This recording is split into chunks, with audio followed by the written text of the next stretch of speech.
important decisions a president will ever make is the decision to nominate a justice to the United States Supreme Court. Last week, Justice Anthony Kennedy announced his decision to take senior status. I was greatly honored when Justice Kennedy came to the White House to meet with me. America is truly grateful for Justice Kennedy's lifetime of distinguished service. He has given me a great responsibility to choose a worthy successor. Last year, I was proud to appoint Justice Kennedy's former law clerk, Neil Gorsuch, to the Supreme Court. Over the last year, Justice Gorsuch has embodied the most sacred principles of the court, making impartial decisions based upon the Constitution. In choosing Justice Kennedy's replacement, my greatest responsibility is to select a justice who will faithfully interpret the Constitution as written. Judges are not supposed to rewrite the law, reinvent the Constitution, or substitute their own opinions for the will of the people expressed through their laws. We reject judicial activism and policymaking from the bench. The faithful application of the Constitution is the bedrock of our freedom, the foundation of our society, and the linchpin of our government. The American system tasks Congress with writing the laws, the executive with enforcing the laws, and the judiciary with issuing neutral judgments based upon those laws and the Constitution we have sworn to protect. In choosing a new justice, I will select someone with impeccable credentials, great intellect, unbiased judgment, and deep reverence for the laws and Constitution of the United States. I look forward to making an announcement soon so that we can further strengthen and protect liberty and justice for all. Thank you, and God bless America.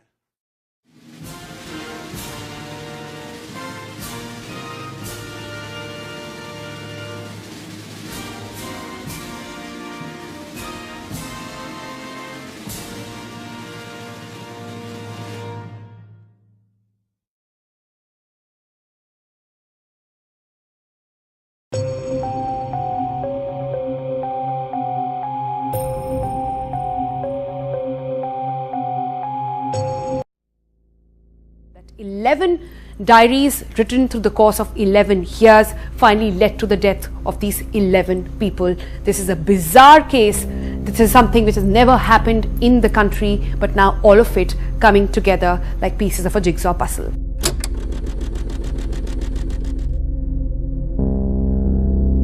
The State Department has evacuated several American staffers from a consulate in China after they came down with a mysterious illness. We've now seen this type of attack in two places, Cuba and now China. Do U.S. officials believe these are linked and being done with malicious intent? Well, listen, you can't rule out that they are linked, given that you had the incidents in Cuba and now what's happening in China. Too much of a coincidence that this would just be something that was happening by accident. And so investigators haven't told us much about what they found. Things got complicated here in April when the Canadian government also pulled the families of their diplomatic staff after Canadian medical specialists think they found a new type of a possible acquired brain injury, something they say is even new to science. In China, those who live near the American workers find it really odd. This coffee shop owner says it could be something to do with the person's conditions and wonders why anyone else didn't hear it. Their symptoms include headaches, hearing loss, and cognitive issues. They are similar to those experienced by American diplomats in Cuba in 2016.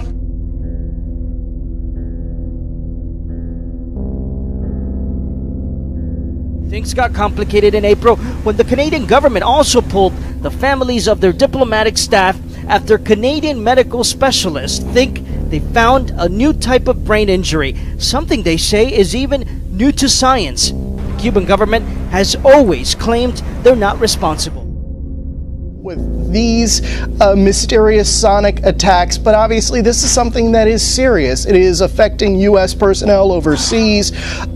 Could it be some sort of malicious attack? Who's behind it? You know, this is serious, and especially as these cases continue to grow. Deepening mystery. Jeff Pegues in Washington.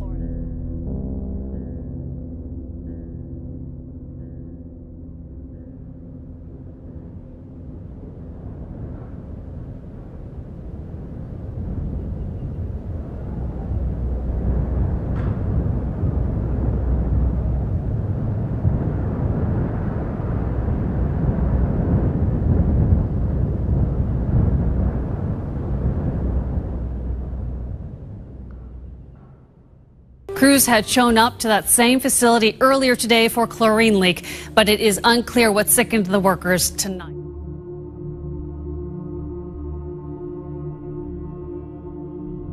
The only evidence of yesterday's hazmat situations, a pile of used protective suits left out in the parking lot. Last night's situation was actually two different events.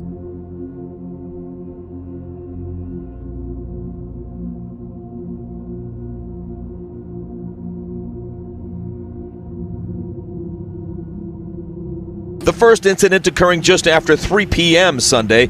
Chlorine was leaking from a valve in a closed room, a situation that could have been toxic. Chlorine's very dangerous. It was used in World War I as a gas to attack. It wasn't until close to 2:30 this morning that response teams finally wrapped up their investigation of the second incident, when at around 9 p.m. a second shift of employees felt sick. Close to 30 of them either transported or drove themselves to the hospital. In that second incident, according to the fire marshal's office, entry teams covered the entire building with a variety of meters and found no contaminants that would be hazardous.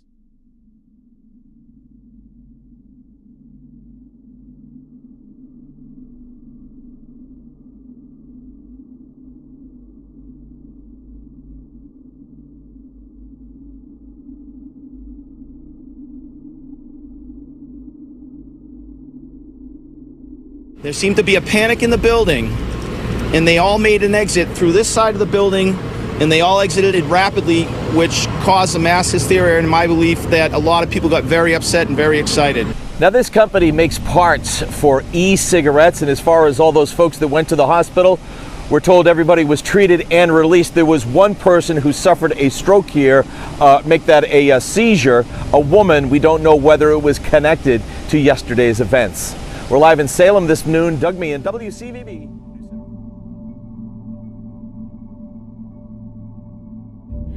When manipulated correctly, mass hysteria is the key to any grand change.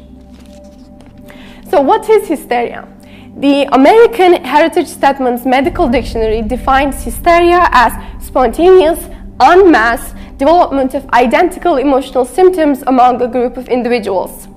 Now, the reason why hysteria is so compelling is because it unites people around a cause.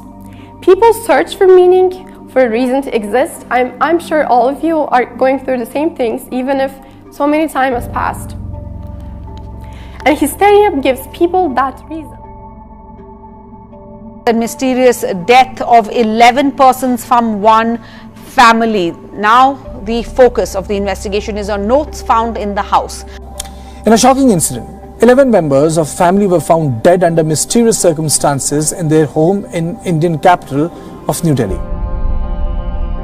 The police said during the search of the house, certain handwritten notes have been found which point towards observance of some definite mystical practice by the whole family.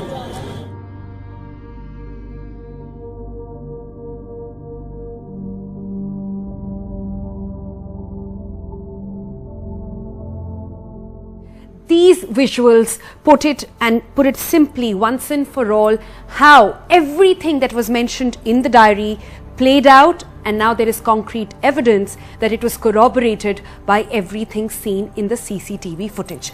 Now what you see on your screen right now is two women walking in with a stack of stools. Amongst them, this woman that you see is the elder daughter-in-law of the family. She takes it and walks up to her house at simply no pressure, but just with the help. She went to a neighbor, brought these tools and took it up. Now why is this important? Because in the diary, the last noting of the diary, it is mentioned very clearly. This noting comes in on the 30th of June 2018. It says that there will be 5 stools picked up from sturdy stools picked up, and baby, he says, the 6th stool, that is the mystery, the baby who is the widowed sister, she will be standing on a red colored small stool, something again which has been corroborated by the police.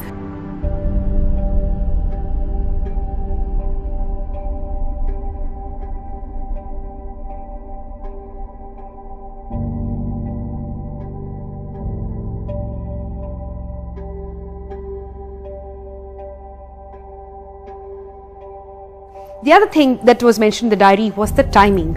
It was said that Shanivar or Ravivar ki raat, that means in the intervening night of Saturday and Sunday is when this will happen. That has also been put on record. All of this again corroborated by that uncensored footage that I have seen that the police has, but it's just too gruesome to put it out for viewers right now. This is a bizarre case. This is something which has never happened in the country, but now all of it coming together like pieces of a jigsaw puzzle. So, maybe you are looking at my title and thinking, how is Salem witch trials any related to this? Well, let's go across the Atlantic Ocean and move 400 years back. So Salem witch trials started in spring of 1692 when some girls, and I'll later name them, said that accused women of lower ranks with being witches. And they said that those women were conversing with the devil, were engaging with the devil. And fortunately, during the trials, records were kept. So we know everything that was said and we know everything that was taught. So Salem witch trials shows hysteria in action. Why did those young girls accuse women of being witches? Because those young girls, in particular 12-year-old Abigail Williams and 9-year-old Betty Paris, her cousin, had strange tremors and fits of anxiety. Now, Reverend Hale from Beverly came and said that these tremors, these fits, could not have been caused by a natural cause. Now, hysteria is the example of snowball effect. When you start it, just give a little bit of suggestion, it will grow and grow and grow. So the suggestion of Beverly Hale that maybe these tremors were not caused by a natural cause started all of this process.